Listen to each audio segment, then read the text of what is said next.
The call came at 11 at night. My phone lit up with my brother Garrett's name and my stomach dropped. He never called this late, unless something was seriously wrong. I answered, half expecting to hear that someone was in the hospital or worse. Instead, his voice came through calm, almost too calm. "Bryce, we need to talk. Family matter. Can you come to Mom and Dad's? Everyone's here?"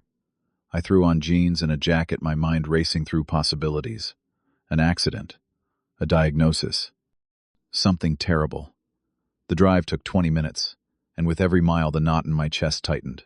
But when I walked through the front door and saw everyone sitting in the living room, drinks in hand, smiles on their faces, I knew this was not an emergency. Garrett sat next to his fiancée Amber on the couch. Mom and Dad occupied their usual chairs. Everyone looked at me expectantly. Garrett grinned and said, "Bro, we need to talk about Grandpa's money." That's when the unease hit me, like a wall of cold water. Before I tell you how my own brother tried to rob me blind, let me know where you are watching from in the comments. Hit that like button and subscribe, because this story about family betrayal gets darker than you would ever imagine.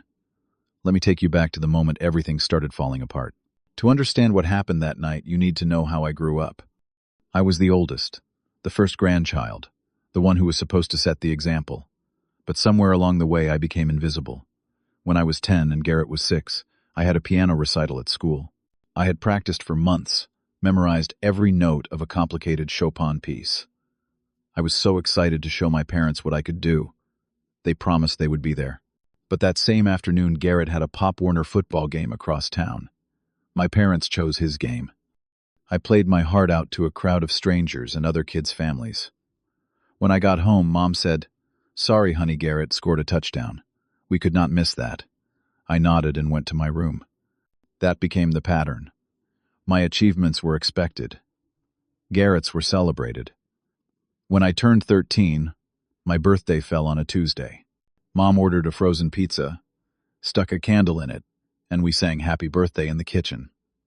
2 months later, Garrett turned 9. They threw him a party at a bowling alley with 30 kids, a cake shaped like a football, and a gift table stacked high. When I asked why my birthday was different, Dad said, "You are older.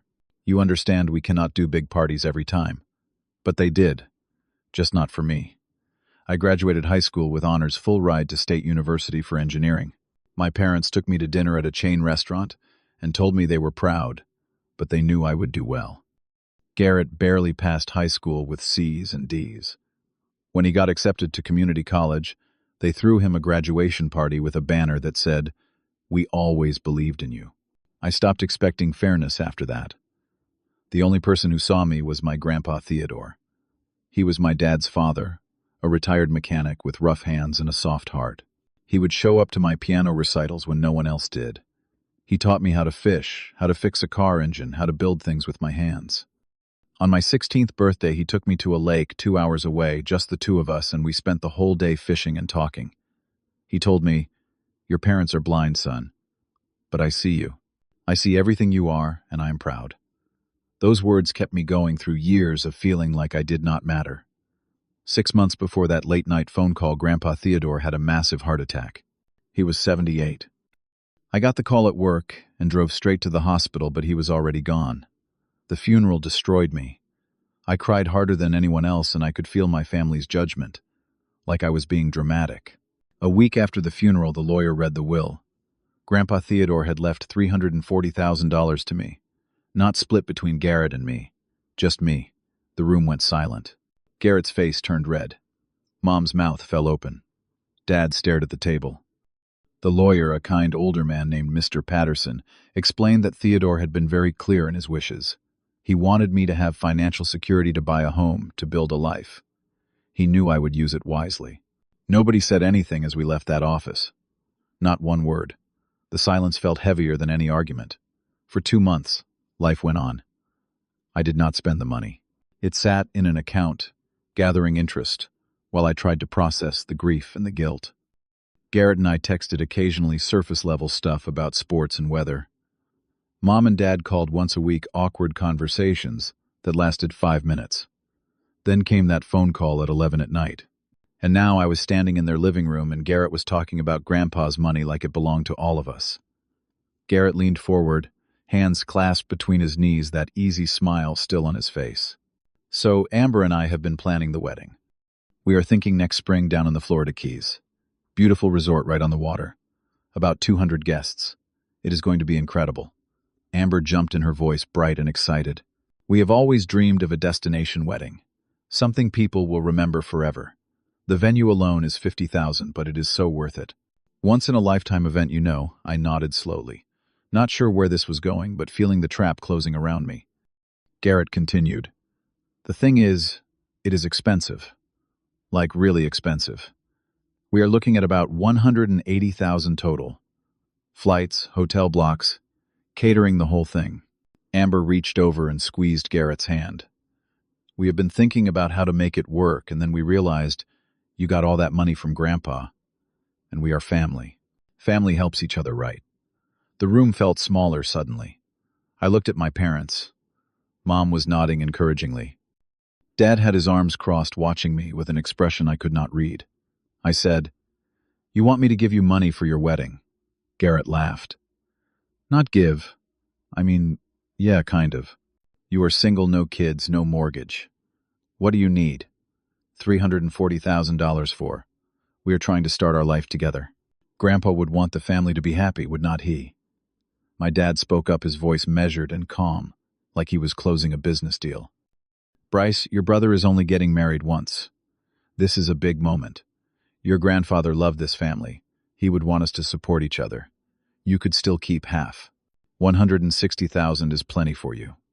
More than most people your age have. My mom's voice was softer, almost pleading. Honey, do not be selfish. We raised you better than this. This is about family. And then she started crying, actual tears rolling down her cheeks. I thought you loved your brother. I felt like I had been punched in the chest. Selfish. That word echoed in my head. I had spent my entire life being overlooked, pushed aside, told my accomplishments were just expected while Garrett's mediocrity was celebrated. And now they wanted me to fund his dream wedding with money my grandfather specifically left to me. I thought about Grandpa Theodore sitting beside me at that lake, telling me I mattered. I thought about the lawyer's words. He wanted you to have security. This money was not about wealth. It was about being seen, being valued, and they wanted to take it. I stood up. No. Garrett's smile vanished. What I repeated, no. Grandpa left that money to me. Not us. Not the family. Me. I am not funding your wedding. The room exploded. Amber started crying, loud sobs that sounded more angry than sad. Garrett's face went from shocked to furious in seconds. Seriously, you are going to do this? After everything? My dad stood up, pointing at the door. Get out of my house.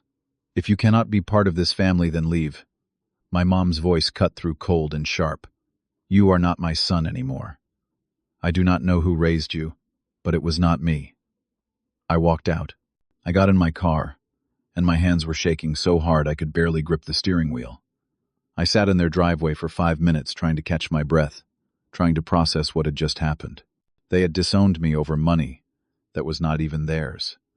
I drove home in a fog, and when I finally got inside my apartment, I sat on the couch in the dark and let myself feel everything. The hurt, the anger, the loneliness, but underneath all of it was something else. A small, quiet voice that sounded like Grandpa Theodore.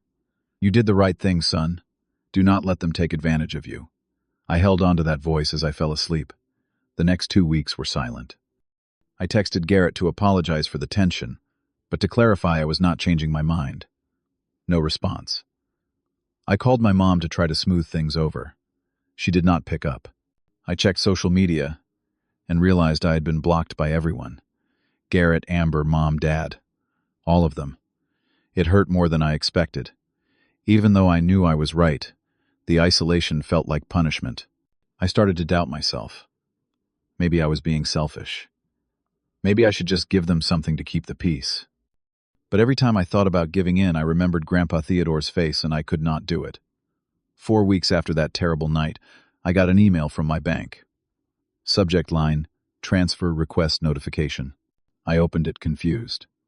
It was a notification that someone had submitted a request to transfer $180,000 from my inheritance account to an external account. The recipient name was listed as Garrett Family Wedding Fund. My blood went cold.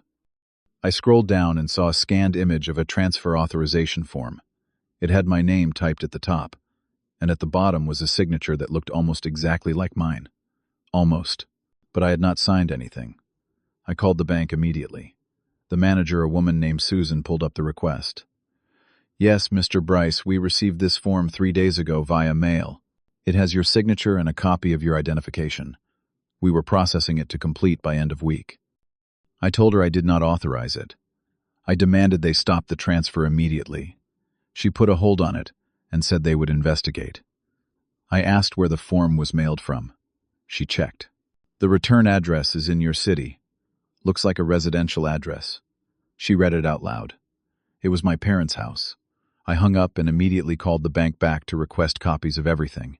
They emailed me scans within the hour. The signature was good. Whoever forged it had practiced.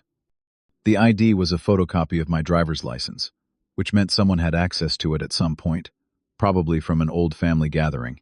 I took screenshots of everything. I saved the emails. I felt sick. My own family had tried to steal from me. Not ask, not borrow, steal. The next morning my phone rang. Garrett. I almost did not answer, but I needed to hear what he would say. Why did you block the transfer? His voice was tight with frustration. I said, what transfer? I never authorized anything. He scoffed. Do not play dumb. We sent the paperwork. It was all filled out correctly. I felt rage building in my chest. You sent it, without asking me. He hesitated then, said Mom. Said you agreed to help. She said you felt bad about how things went, and you wanted to make it right. I could barely speak. I never said that. I never agreed to anything. You forged my signature. Do you understand that is illegal? Garrett's tone shifted defensive now. We just helped move things along. You were being stubborn. We did what was best for the family, I said. That is fraud. That is identity theft. You could go to jail. He laughed, but it sounded forced. You would not do that. You would not send your own family to jail. Then he hung up. I immediately called my mom. She answered on the third ring, her voice cautious. Hello. I did not waste time. Did you forge my signature on a bank transfer form? Silence. Then, we thought you had changed your mind. You were just being difficult. We did what we had to do. My head was spinning. That is illegal. You committed fraud. Her voice turned icy. You would not dare report your own family. Stop being dramatic and let us move forward with this. It is for your brother's happiness. I hung up. My hands were shaking again, but this time it was not fear. It was anger. Pure white hot anger. They had not just asked. They had not just pressured. They had actively tried to steal from me, and they felt justified. I called Mr. Patterson, the estate lawyer, who had handled Grandpa's will. I explained everything. He listened quietly, then said, This is a clear case of forgery and attempted fraud. You have several options. You can press criminal charges, or you can demand they cease all attempts and sign a legal agreement. But I strongly recommend you file a police report to protect yourself, regardless of what you decide to do moving forward. I spent the rest of the day thinking. I did not want to send my family to prison. Despite everything, they were still my family. But I also could not let this go. If I did nothing, they would try again. They would find another way. I decided to call my dad and give him one chance. One warning. I dialed his number and he picked up immediately. Bryce. About time you came to your senses. I cut him off. I have proof that you, Mom, and Garrett tried to steal from me. I have the forged documents, the bank emails, everything. I am giving you 24 hours to back off completely, or I am going to the police. There was a pause. Then my dad laughed. You are bluffing. Nobody would believe you over us. We are your family. Act like it, I said. Try me, and hung up. I did not sleep that night. I sat at my kitchen table with all the documents spread out in front of me, waiting to see if they would take me seriously. They did not. That evening, around 8 o'clock, someone knocked on my door. I looked through the peephole and saw Garrett and Amber standing there. I almost did not open it, but I wanted to hear what they had to say. I opened the door but did not invite them in. Amber's eyes were red and puffy. She started talking immediately, her voice shaking. Please, Bryce. We already put deposits down on everything. The venue, the caterers, the photographer. If we cancel now, we lose it all. We will lose everything. Please, just this once, help us." Garrett looked tired, defeated. "I will pay you back. I swear. I will set up a payment plan, whatever you want. Just please, do not ruin this for us." I looked at both of them and felt nothing but exhaustion. "You forged my signature. You tried to steal from me. That is not asking for help. That is a crime." Garrett's expression shifted. The tiredness vanished, replaced by cold anger. "Fine. You want to be alone forever. Done.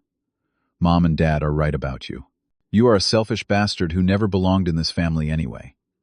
Amber stepped closer, her tears gone now, her face twisted with rage. "I hope you are happy, living alone with your money and no one who loves you. You are going to die alone, and it will be your own fault." They turned and walked away. I closed the door and locked it. I could hear them shouting in the hallway, their voices echoing off the walls. I stood there until the sound faded, and then I sat down on the floor and let myself cry.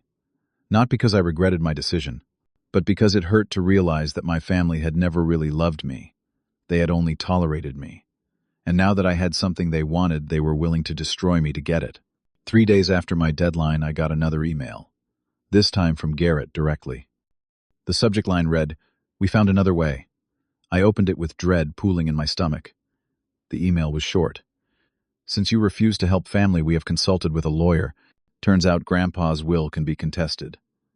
Attached is the paperwork showing new evidence that he intended the money to be split between both grandsons. You will be hearing from our attorney soon. Attached was a PDF labeled, "Legal Contest of Estate." I opened it. It looked official at first glance. Fancy letterhead, legal language, signatures. But as I read, things did not add up. The law firm's name was Henderson and Associates, but when I searched for it online, nothing came up. The address listed was a P.O. box. The lawyer's bar number did not exist in any state database. It was completely fake. They had created a fraudulent legal document to intimidate me into giving them money. I called Mr. Patterson immediately. He reviewed the document over a video call and shook his head. "This is fabricated. None of this is real. The law firm does not exist. The case number is made up. They are trying to scare you into settling out of court." He paused, then said, "Bryce, this has escalated beyond family drama. This is criminal behavior. You need to file a police report. Today." That evening, I got a text from an unknown number. "Your brother is in over his head. He borrowed money from people he should not have. They are pressuring him to pay for this wedding or else. Thought you should know." I stared at the message. "Who is this?" I typed back. No response. I tried calling the number. It went straight to voicemail with no greeting. I sat there trying to piece together what was happening. Garrett was in debt. Serious debt. And Amber wanted her dream wedding no matter what. They were desperate. Desperate people do dangerous things. I started digging. Public records showed Garrett had defaulted on a business loan 8 months ago. $75,000 for a real estate investment that went bad. I checked Amber's social media, the accounts I could still see through mutual friends. Her Instagram was filled with photos of designer bags, expensive jewelry, dinners at high-end restaurants, all posted within the last 6 months. They were living way beyond their means, trying to maintain an image they could not afford. And now they needed money fast. I realized this was bigger than a wedding. They were drowning, and they saw my inheritance as a life raft. But I could not save them, especially not like this. I made my decision. The next morning, I drove to the police station. I brought printed copies of everything. The forged bank documents, the fake legal papers, the threatening emails, recorded phone calls where I had gotten their permission to record in previous conversations, legal in my state. A detective named Morrison took my report. He was older, probably in his 50s, with gray hair and tired eyes. He listened to everything, took notes, and finally said, "This is serious. Identity theft, fraud, forgery, attempted extortion.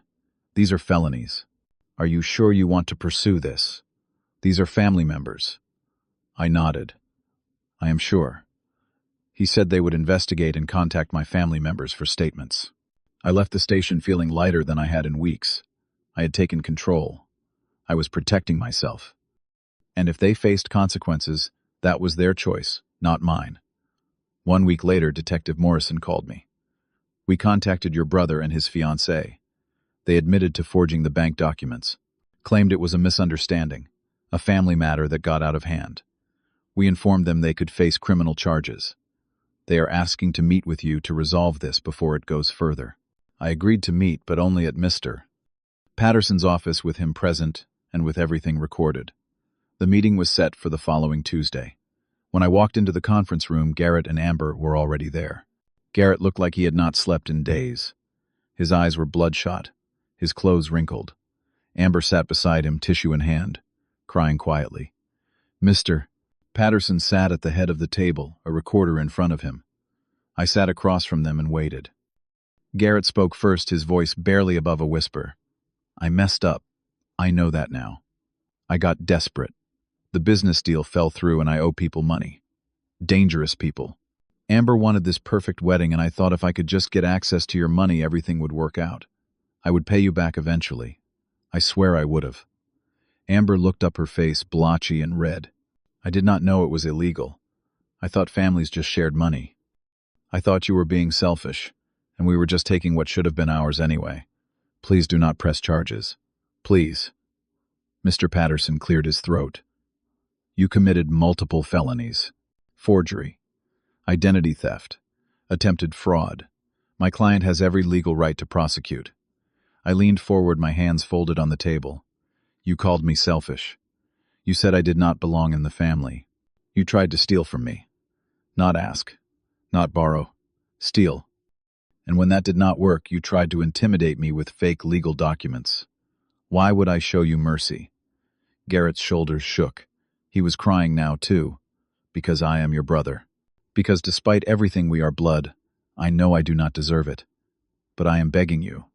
I will do anything. I looked at Mr. Patterson. He nodded slightly, giving me the floor. I said I will not press criminal charges, but only if you agree to my terms. All of them. No negotiation. Garrett looked up, hope flickering in his eyes. Anything. Name it. I laid it out. 1. You sign a legal document admitting to fraud and forgery. 2. You never contact me about this money again. Ever. 3. You tell Mom and Dad exactly what you did, and that it was your idea, not mine. 4. You get financial counseling and show me proof that you are attending. 5. You publicly apologize to me, in writing acknowledging what you did was wrong. Amber gasped. Publicly. People will know. I looked at her. Yes, they will. That is the point. Garrett did not hesitate. Done. All of it. I will do it. Mr. Patterson pulled out documents he had prepared in advance. Full admissions of guilt. Agreements to cease all contact regarding the inheritance. Clauses stating that if any term was violated, criminal charges would automatically be filed. Garrett and Amber signed everything. Their hands shook, but they signed. 2 weeks later, Garrett called me. His voice was quiet, ashamed. I told Mom and Dad everything. I told them it was my idea, that I pressured you, that I forged the documents. They are not happy. Dad is barely speaking to me. But they finally admitted they were wrong. About a lot of things. I did not say anything. Garrett continued. Dad wants to talk to you. He asked me to tell you that. The next day my phone rang. Dad's name on the screen. I almost did not answer, but curiosity won. Hello, his voice was different. Softer. Hoarse. Bryce. I owe you an apology. A real one. I let Garrett get away with too much his whole life. I pushed you aside because you did not need me. Or at least that is what I told myself. But the truth is I took you for granted. Your grandfather knew. That is why he gave you that money. He was protecting you from us. I do not expect you to forgive me. I do not deserve it. But I am sorry. I sat in silence for a moment, processing. Then I said, thank you for saying that. We talked for a few more minutes. It was not warm. It was not a reunion. But it was honest. The next day, Mom called. Her apology was shorter, but it was there. I was a terrible mother to you. I see that now. I hope one day you can forgive me, but I understand if you cannot. I told her I would think about it. And I meant it. I did not know if I could forgive them. But at least they were finally seeing me. 3 months later, I used part of the inheritance to put a down payment on a small house on the edge of town. It had a garage that I converted into a workshop. I bought a piano and set it up near the window. I started playing again, something I had not done in years. I also took up woodworking, something Grandpa Theodore had taught me when I was young. The feel of the wood under my hands, the smell of sawdust, the quiet focus it required. It was healing. I started going to therapy. A recommendation from a friend at work. The therapist, a kind woman in her 40s named Dr. Ellis, helped me unpack years of feeling invisible. She taught me that setting boundaries was not selfish, that protecting myself was not cruel, that I deserved love that did not come with conditions. It was hard work. Some sessions I cried, some sessions I was angry, but slowly I started to feel lighter. I reconnected with old friends I had neglected while trying to earn my family's approval.